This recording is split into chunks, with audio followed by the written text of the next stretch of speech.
జరిగిన తప్పుని మోసం అనుకుంటే ఆయన అనుమానాన్ని, అభిప్రాయాన్ని ఎవరూ మార్చలేరు. కానీ అదే తప్పుని పొరపాటుగా భావిస్తే, మీ దృక్కోణంలో చూస్తే ఈ పాటికి నా కొడుకుని క్షమించేసేవారు, మమ్మల్ని అర్థం చేసుకునేవారు. అమ్మా, జరిగిన తప్పుని ఎలా చూసినా శిక్ష పడింది నా కూతురికి, నరకం చూసింది నా బిడ్డ. మీరు అతను బాగానే ఉన్నారు కదమ్మా? అయ్యో నాన్న, నేను పడిన ప్రతి కష్టము ఆయన కూడా అనుభవించారు. నాకంటే ఎక్కువ బాధపడ్డారు నాన్న. నాకంటే ఎక్కువ నరకం చూసింది ఆయనే.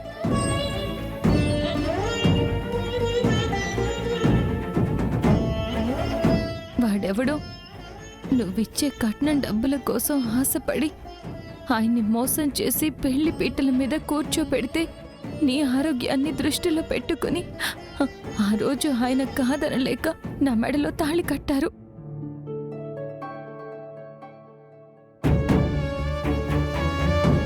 ఆ రోజు ఆయన మోసపోయినా, ఈ పెళ్లి వద్దు అని వెళ్ళిపోయే అవకాశం ఉన్నా ఆయన నీకోసం ఆగిపోయారు.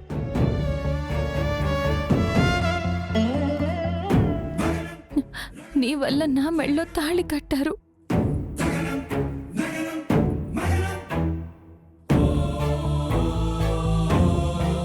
ఆయన మోసం చేశారు అని అంటున్నావు కదా.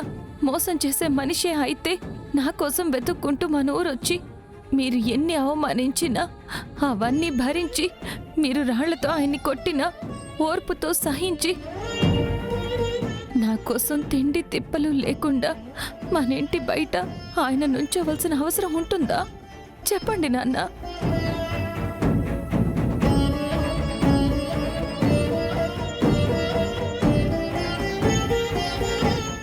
అంతెందుకు నాన్న, నువ్వు మొన్నటి నుంచి మహోన్నతమైన వ్యక్తి, మహానుభావుడు, మన చేనేత కార్మికుల్ని ఆదుకున్నారని దేవుళ్ళ భావిస్తున్న వీక్రాఫ్ట్ ఓనర్ మరెవరో కాదు,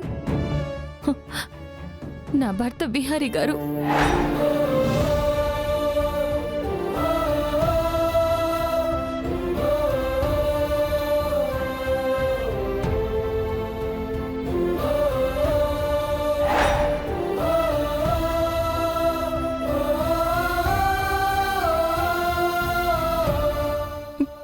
మన ఊరికి ఉపాధి కల్పించిన వ్యక్తి, మన వల్ల అదే ఊళ్ళో పస్తులున్నారు. అంతటి మంచి వ్యక్తిని మీరు నమ్మరా నాన్న?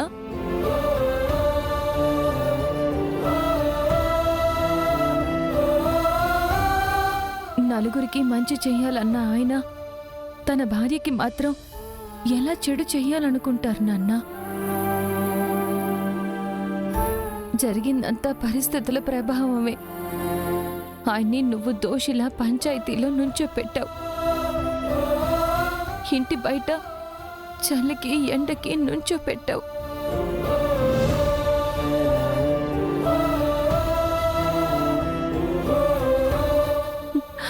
కానీ నీకు తెలియంది, నువ్వు అర్థం చేసుకోలేనిది ఏంటంటే ఆయన దోషి కాదు, అపరాధి కూడా కానే కాదు నాన్న. ఆయన కూడా నాలా బాధితుడే.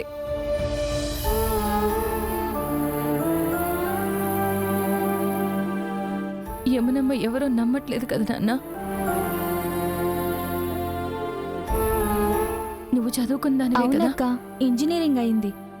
అయితే నీ మొబైల్లో విహారీ గ్రూప్ ఆఫ్ కంపెనీస్ అని సెర్చ్ చేసి వాళ్ళ ఆఫీషియల్ వెబ్సైట్లో వాళ్ళ ఫ్యామిలీ ఫోటో ఉంటుంది. నువ్వు చూసి అందరికీ చూపించు. ఓకే అక్క.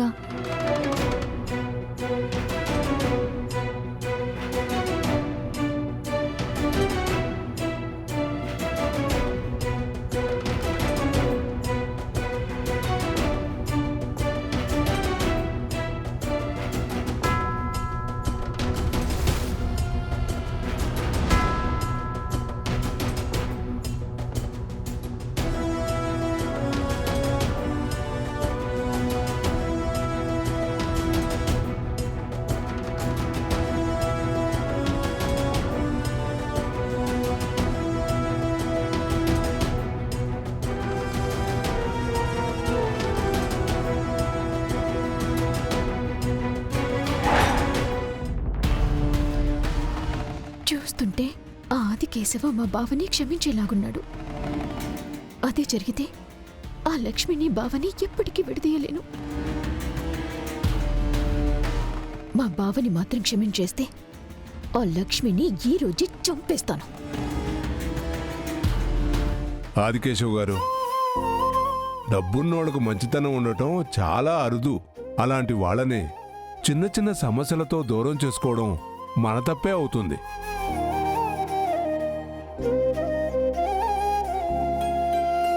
అందరూ తప్పులు చేస్తారు ఆదికేశవ్ గారు, కానీ ఆ తప్పుల నుంచి నేర్చుకుని మరోసారి తప్పు చేయకుండా సరిదిద్దుకోవడం మంచితనంగా ఉంటుంది.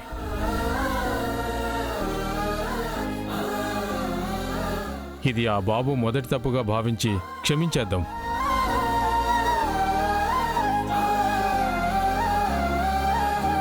అన్నయ్య గారు, కనకానికి ఇకపైన ఎలాంటి కష్టం రాకుండా చూసుకునే బాధ్యత నాది.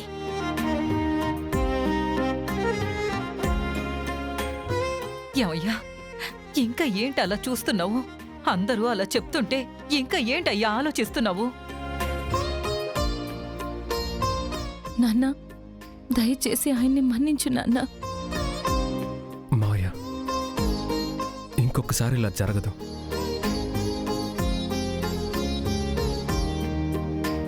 అన్నయ్య గారు, నా కొడుకును క్షమించి కనకాన్ని వాడితో పంపించమని జోలి పట్టి మిమ్మల్ని అర్థిస్తున్నాను.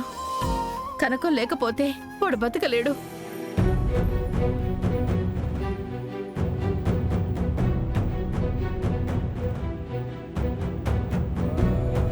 కూతురున్న ప్రతి కన్నతండ్రి కూతురికి కష్టం వచ్చిందంటే అన్నీ మర్చిపోతాడు.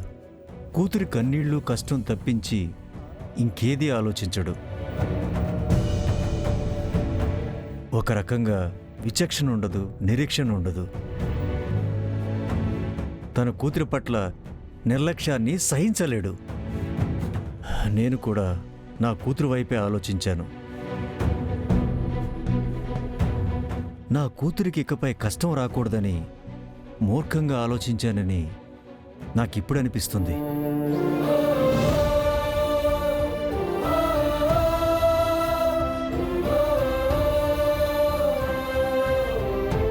అల్లుడు గారు, నేను మిమ్మల్ని క్షమించడం కాదు, మీలాంటి మంచి మనిషిని అనాలోచితంగా కష్టపెట్టాను.